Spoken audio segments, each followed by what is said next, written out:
Good morning. The first thing I want to talk to you about is a comparison and contrast essay. When you're assigned a comparison and contrast essay, to compare means that you will be comparing similarities. Contrast means you'll be showing the differences.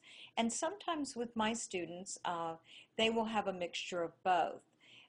But the first thing I want to explain to you before we go into that is that you will need to decide whether you're going to write this essay block style or whether your essay will be point by point.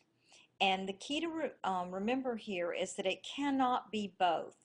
So we're going to look at two poets, Robert Frost and Edgar Allan Poe, and I will show you a block style first, what that essay would look like, and I use an outline form because it's easier to see here on the VoiceThread. And then we'll look at the same topics but done in point by point, and that way you can clearly see for your subject which one would be better for you.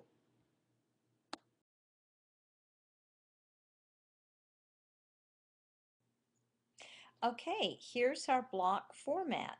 Now we have an introduction, and in your introduction you're going to introduce both poets, and you're going to state that you, in your thesis statement, what your purpose is, so that you're going to, in this, my thesis statement here says the purpose of this essay is to compare and contrast the poetry of Edgar Allan Poe and Robert Frost. So first, we have Edgar Allan Poe, and we have a paragraph, the historical time period, significant events, and the background of Poe. And then we have another paragraph, again on Poe, and this would be now our third paragraph of the essay, and we're going to discuss the themes and perhaps symbolism. Now you'll have your own topics, but I just picked these when I was doing this outline because it's some of the discussion posts that we have in our literature when we're studying Poe. And then you would transition to your next paragraph, which would be about Robert Frost. Now this is your fourth paragraph, and we would be discussing the historical time period of Robert Frost and significant events of that era and the background of Frost, and then we would go into another paragraph with the themes in Frost's poems and the symbolism in Frost's poems. Now, if you'll look, you can see here that up here we're talking about historical time period and background on Poe, and here we discuss the exact same thing, historical time period and background of Frost. Then we go up and we talked about themes and symbolism on Poe, and down here, as you can see, we lastly had talked about themes and symbolism on Frost. And then we simply had our conclusion, which would wrap it all up. And this would have made a 5-paragraph essay. So, and of course you could have had more in the middle. You could have had a much longer essay if you needed to.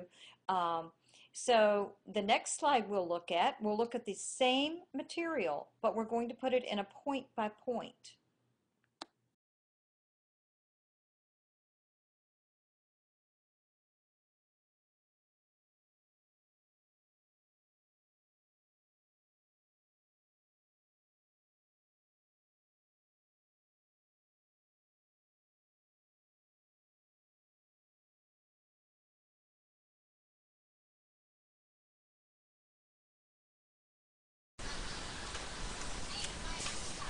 This is Agatha.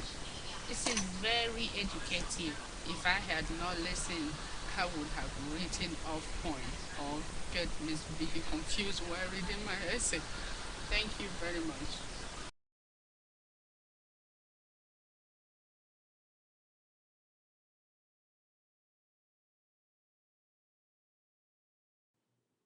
All right, so on this slide, we're going to look at the point by point. Now we just looked at block.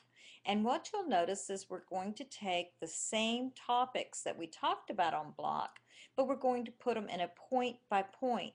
which means that we discuss the points and we compare and contrast each of the poets underneath the point in the same paragraph rather than in a separate paragraph.